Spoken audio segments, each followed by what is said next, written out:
GB, not GQ. Giles Brown. Creo que sí. You're listening to Giles Brown on Talk Radio Europe, your voice in Spain. You can delve into the exhilarating world of Formula One with F1 Racing, the ultimate companion, a comprehensive exploration of the sport's history, geography, and culture. The striking reference book spotlights the 48 great countries that have across 6 continents that play a significant role in the lasting legacy of Formula One. Delighted to say that Bruce Jones joins me live on the line now. Bruce, good afternoon to you. Yeah, no, the book is something I really wanted to do, Giles, because we have over 70 circuits that have hosted a Grand Prix since 1970. And we all know, I mean, at the moment, we've got 24 circuits because the season's gone just, I think, too long, but it's almost every second weekend. But it's the ones that sort of have fallen off the map as much as the ones that are just arriving that really interest me. And I think also with Formula One having gained so many new fans in the past handful of years since the Netflix Drive to Survive series, it's quite good to educate them that what we have now is not all that we've ever had before. And at any point when people can delve a little deeper, I think it adds to their viewing fun. Yeah, because I suppose one of the things about it is the fact that if your introduction to F1 is Drive to Survive, then you've missed out on that whole wonderful period when, you know, I'm a motor racing nut, as the listeners will tell you. So, you know, from 1950, the golden period, of course, is you could say is from the shark-nosed Ferrari Phil Hill 1961 all the way through to, and it'll show my age, but you know, James Hunt winning and that long hot over 76, or Jody Scheckter in 79 with the Ferraris and a certain young Villeneuve, all the way through the 80s. And there were some brilliant drivers and some brilliant circuits. Yeah, the two went hand in hand. What the one overriding factor is circuits are so much safer now. Cars are so much safer. Now, some of the circuits, the great circuits, had to be cut back because, you know, with average speeds around a circuit like the Österreich Ring, up and down a hillside in the Ster region of Austria, fantastic to watch. But if you had an accident, you'd probably still be bouncing about 3 kilometres later. Of course, that's been cut back to the A1 Ring, and then it became, as we know it now, the Red Bull Ring. But to see the cars of the mid-1970s sweeping around the circuit in the way they could, because there were much faster corners then, it was a point in history, a time in history. And the photographers loved it, with a few little flowers and the mountainside in the background. So what one has to understand, the newer fans have to understand that a lot of circuits have been changed a lot. And bear in mind, the very first World Championship round was at Silverstone. That's had more facelift, nips and tucks, call them what you will, than any other circuit. It had to keep reinventing itself to keep itself modern. But what it has done, Giles, is it's kept its nature, which is a high-speed circuit. And so they've done very well in doing that. But just looking back at the history of Silverstone, it has changed beyond recognition at so many points. Yeah, and here we go, anorexia at this point. But one of the things I used to love about going to Silverstone was coming over the bridge and seeing them pelting down you go in on a Friday because you're spending the whole weekend there if you were in the infield, and you would watch them coming under the bridge and then doing that kink to the right, you know, full pelt, full chat. And it was if that didn't get your blood pumping, nothing would. And we're talking about circuits that have changed beyond all recognition. Österreich Ring, and go onto YouTube and look at Regazzoni's lap there on a BRM. It's an outstanding thing. Also, the old Hockenheim. I mean, going into the woods, and unfortunately the other week marks I think it was 1980, the death of Patrick Depailler. But you look at the accident happened to Pironi as well, and you just see the mist hanging in the trees there, and know that they are going flat out for periods of time now that would absolutely not be permissible.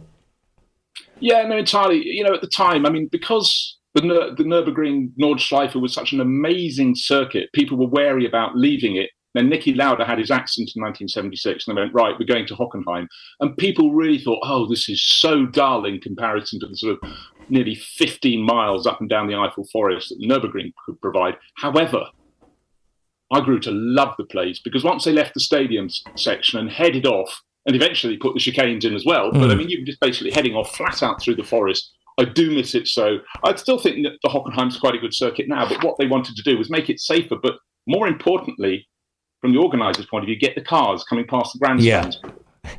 Well, did it gain from that? I'm not sure. I quite like the moment of silence. And then, you didn't have lots of devices to watch it. There weren't giant screens to watch. You had to wait in the stadium section. Then, boom, they all came back in front of those giant grandstands. But, stuff moves on. And I actually feel quite wistful. I haven't been to Hockenheim for a couple of years. But the last time I went, I thought, you know what? It's getting a little bit worn down at the edges.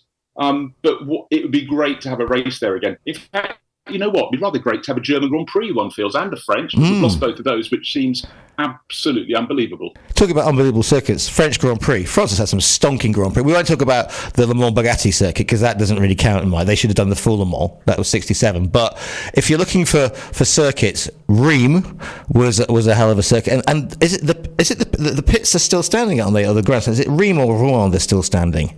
I'm just trying to remember which.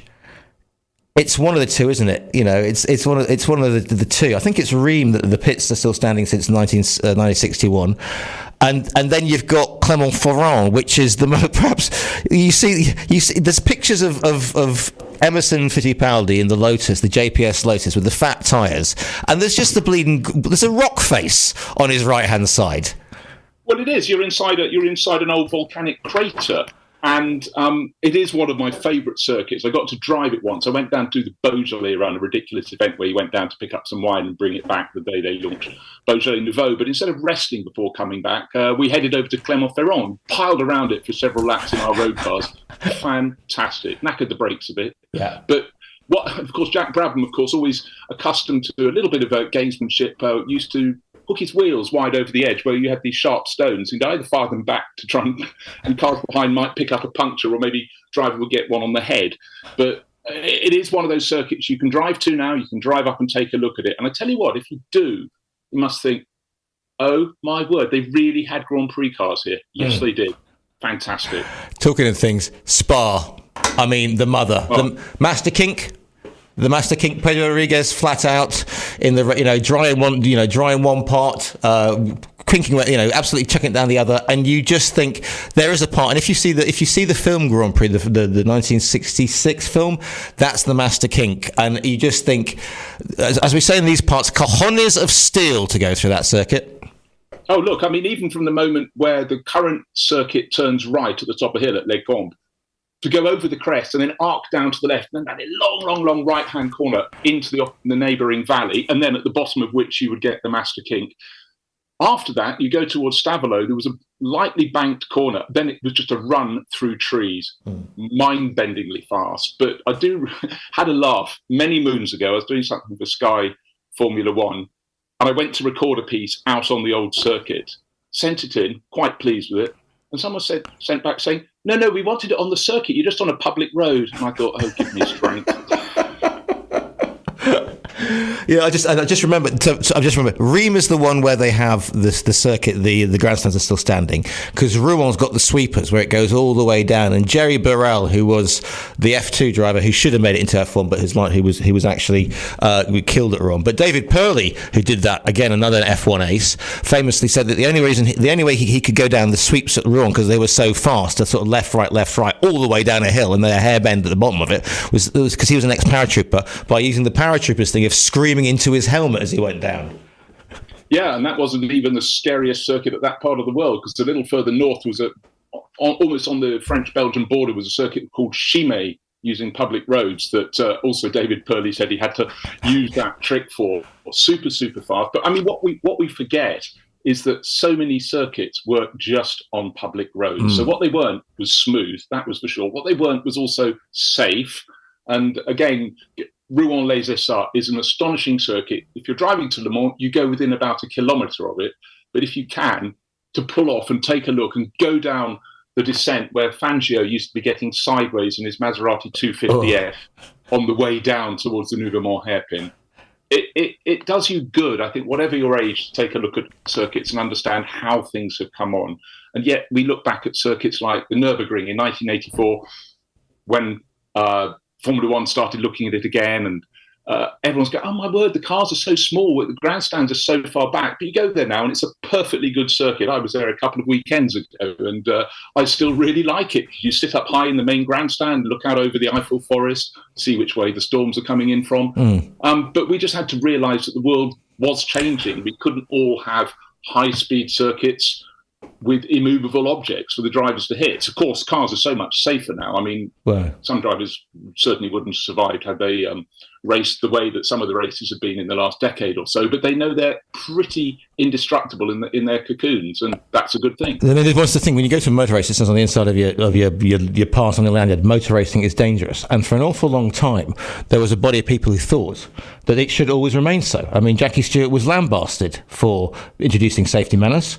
Montjuic, which was a Spanish Grand Prix circuit, no longer there, but my goodness, puts the colour wobbles on you that one. But he went around, didn't they? They went around tightening up the armco because they just literally sort of stacked the armco up rather than joining it. And we used to lose in Grand Prix races alone, perhaps one or two a season, in the 70s and even more in the 60s, and that's the additional races. So the circuits are safer, and there are more marshals, and there are more medical personnel there as well, and the cars are inherently safer as well. Because if you think back to the 50s and they're bundling around, you said, Fangio in a polo shirt and leather gloves, no safety belt, a leather flying cap basically, and no wonder that accidents when they occurred were absolutely huge.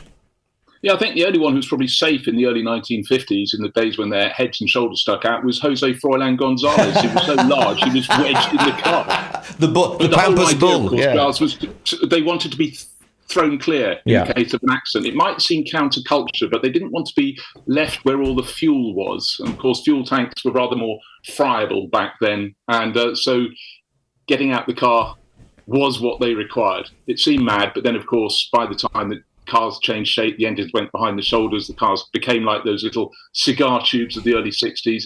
Then at that point, could you put a roll hoop on? And they did. Purists, of course, will always throw up their arms. It was a bit like when the Halos were launched a handful of years ago. People went, we can't see the drivers. But in fact, for the past, 20 years, because the sides of the cockpit are so high, you've only been able to see the top of their heads. It's no longer looking at the input of a driver, really working the steering wheel and leaning into corners. Those days have gone, but, we can't look back and go, let's have them back. I mean, I love seeing them in historic racing at places like the Goodwood Revival, but, we have to accept that we move on. But the environment has changed. One of the interesting things as well, with a book like this, you forget what because, it is now a global sport. It used to be a European sport, basically, and we do some flyaway races it was always Argentina and Brazil, opening races, and then every come back and it would basically be a European. So they do in Fuji in Japan, of course, famously, 76 and all that. But otherwise it was a European, maybe two Grand Prix, Long Beach and Watkins Glen. Oh my goodness, what a circuit! But otherwise it was. But now, of course, it is too many races, but it is far flung because places that wouldn't have put on Grand Prix before now do. I mean, if you'd said there'll be a Grand Prix in Saudi Arabia 20 years ago, they would have laughed at you. Oh, 100%. But I think there are going to be 4 Grand Prix, I think it's 26 rather than 25 in the States next year coming up because Chicago's putting forward a thing. I think we've got to be very careful about how they get spread. I totally approve having races to give you a global coverage because you think of the poor Australian racing fans who used to have to always watch in the middle of the night. So having Japanese Grand Prix, Malaysian Grand Prix, fleetingly a Korean Grand Prix, the Chinese Grand Prix, the Indian Grand Prix, this was good. It sort of spread the global mix. I don't think we're getting it right at the moment. I think there are too many in the Middle East because, of course, they're springing up and they can afford to put the circuits in.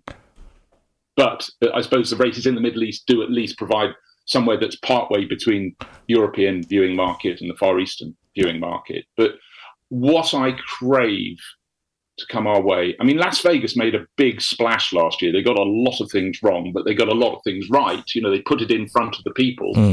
But what I crave is someone building a great circuit again. I think the last people to try with the people who built the circuit of the Americas, because they basically cherry-picked what they thought were the best corners of other circuits in the world and tried to knit them together. But what makes it work for me, it's got that wonderful thing called gradient change. Without topography, a lot of circuits can look a little bit bland. Not boring for the drivers, but from the viewers' point of view, and certainly the photographers and TV, gradient change is magical. You can really make a car look even faster. And I think we need more circuits that can do that. There was that picture, wasn't there, of Jenson Button going over with a load. I was wondering, because I used to do a radio show in the evenings, and I was watching. I used to watch the Grand Prix at the same time, put a long song on, and Jenson came over that corner at Circuit of Americas, and he was just highlighted against. And there's also a picture from, I think it might be. I'm just trying to think. It might be one of the Canadian Grand Prix where there's Watty in the Penske, there's Peterson in whatever he was driving in '76, there's James Hunt, and there's 4 cars, and it's but you can, even though still you can tell the speed they're going because of the gradient.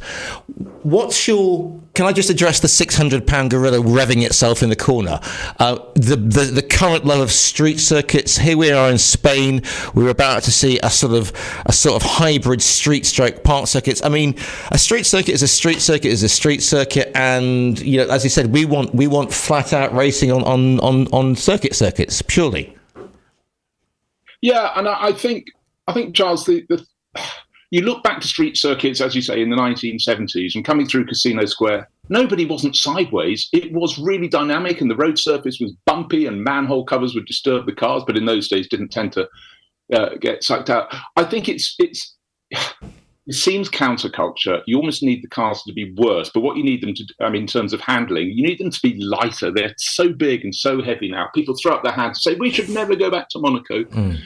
Of course you should go back to Monaco, but I really think there is such a desire to get cars that sound great again.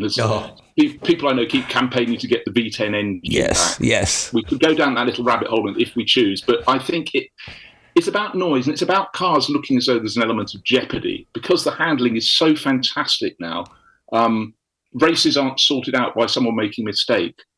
So many times, of course, once we went to semi-automatic gearboxes, you couldn't suddenly gain an advantage when your rival missed a gear. I'm not saying we should go back to that, but I think we should find ways to make cars look more dynamic, because certainly a lot of street circuits, the only jeopardy is how close you go to the wall. It's not whether your tail's going to come popping out. But, we have to have that mixture. But you talked earlier about Long Beach and why it was a fantastic circuit. Why? Because the cars literally went off a cliff at the top of the circuit and dived down the hill.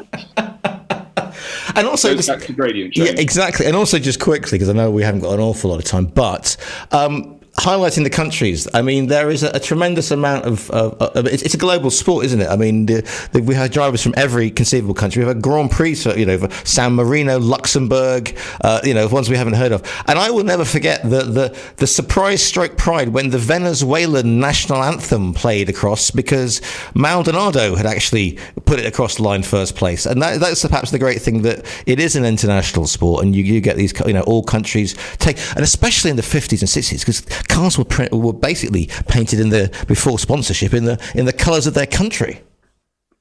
Oh, totally. What I think is hard. One thing I'd love to see is obviously a greater spread of nationalities, as you said. One thing we'll never get back, despite various academies and driver scholarships, we won't get, I think, unless we're lucky, the very best of the best drivers to Formula One, because it's simply too expensive to get towards there. And I think back to the 80s with the likes of Johnny Herbert. There's no way he could have afforded it. He's looked hard, but found his father didn't have $1 billion in the bank. And I do worry that, it's those with a budget that will muscle their way to the top. A very strange one this year. We've got new chassis in the FIA Formula 2 Championship, and we've had almost a different winner at every round. And I don't know where Ollie Behrman is in the championship. He's got his Formula One seat next year, but he might finish outside the top 10 in the championship. So this year's quite a hard one to judge. But once the teams get a handle on the chassis, next year we'll know that the drivers at the top are the best, who should be knocking on the door to get to Formula One. What do you hope that people are going to take from your book? Sorry, say again. What do you hope that people will take from the book? What do you hope that people do? Is it one for the newbies coming into the sport, or something you can leave on the side as a reference book for those who just want to underline the fact that they knew which year Zolder took place, etc., etc.? Yeah, no, totally. What I really want is when I write a book, is for people to know more than they did before. That sounds a stupid thing to say, but I just want people who are, let's say, in their teens now, that come to the sport, understanding that what went before, there were some really great drivers, great characters, great circuits, and there were people who had raced in Formula One with nicknames. Ricky Bronco. Well, actually, that was Liechtenstein's only Formula One driver. I'm not going to tell you who it was. You just have to keep looking and keep learning. But it's about also, did you know there was a driver from Indonesia? Did you know Korea had a Grand Prix? That's what I want people to find out from this book. Not only understand, what's happening here and now, and to understand that we actually did have a huge spread, as you meant. We had drivers from Colombia, from Chile, Liechtenstein, as I said. Turkey had a Grand Prix. Wish it had one again, frankly. Yeah. Brilliant circuit. But actually, I tell you what, COVID was good for that, because it gave us circuits that would never have a Grand Prix, but were good enough to have them. And so the Autodromo Internacional Algarve near Portimao, one of my favourite circuits. I tell you, if you drive that in your road car, you get to about turn 10, you can see your bonnet, but you can't see the track. So you get into a massive plunge. Having a circuit at Mugello, get a go. These are proper circuits, but Italy's not going to have 3 Grand Prix. Alas, unfortunately. Okay, here you go. Let's leave it with 3. If you can bring back 3 things, okay? So, 1, a team that's not going anymore, do you think would be fun? Because I miss privateers. I mean, I'm the sort of who will look at because the South African Grand Prix, you always get a Lotus turn up by a local boy who almost, what was his name? In 1970, almost beat Brabham for the Kyalami. And there would be a local entry from one of the South African boys. So, is there a privateer team you'd like to bring back? Rob Walker Racing. Oh, great answer. Because he is effectively the only non-manufacturer to win a Grand Prix. 68. British Grand Prix 68. He did it with Cooper, he did it with Lotus, and he kept going for a very long time, all from his own pockets, with a little bit of sponsorship from Brook Bond. I'd like it just because it would put a gentlemanly character back into Formula One. In terms of circuit, there are several I would have loved. I've never been to Watkins Glen. Been close, never managed that. I would have loved to see in Saint-Gervais, but the one I would really love to see is the Prince Albert circuit in East London in South Africa, where effectively it's a triangular circuit on a cliff top, and when you've taken about the second corner, you're heading straight downhill towards the Indian Ocean, and then you turn right and carry on round. I'd love to see that. It's in a bit of an amphitheatre. That'd be my favourite circuit. So team would be, Rob Walker Racing. Yeah. I seem to be locking myself into the early 60s on this one. Exactly.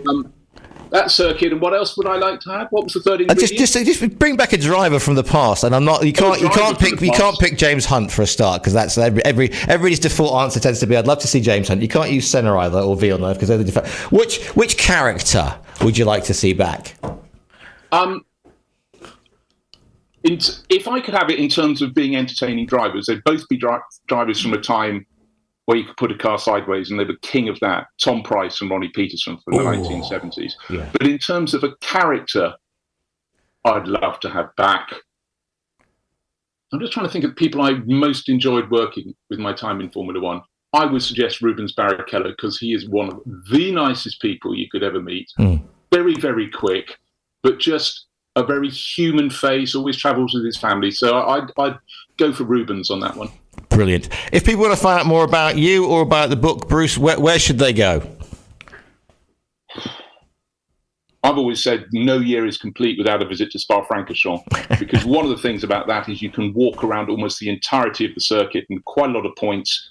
You can see many points from where you are. It's quite something when you're looking down the slope from just by Les Combes at the top of the Kemmel Straight, and you can see other points where the track breaks out from the trees, and then you can see the pits off in the distance. That, to me, is still a quintessential circuit. You know why? Because it was built really regardless of compromise, a bit like the Nürburgring. And again, do try. Obviously, Formula One's not going to go back to the Nürburgring Nordschleife forever, but it's raced on pretty much every second weekend of the year. Go and find it on YouTube. Go and find an onboard lap. And actually, I tell you what, during COVID, when suddenly iRacing became such a big thing, a lot of people were looking at, it's called the DNLS, the Digital Nürburgring Langstrecken Series. Catchy, eh? Yep. But the graphics on that were so good. I'd commentate on some of their events, and within five minutes, I'd completely forgotten it wasn't the real world. And a lot of people were commenting, saying, "Hey, man, this circuit is crazy! Wow! If only they could build one like that." They had no idea it was a place that existed. But why should they? If you've never done it, never seen it. But 25.5 kilometers of magic. Well, it's special. Yeah. When my father raced there in the 60s, and he said he went over because they said they thought they might have to get rid of some small trees. And when they stopped the car and looked out, this is a sports car race, they realised that the small trees were in fact bleeding large pines, but there was a huge drop off the edge of the circuit before you would hit aforementioned large pines.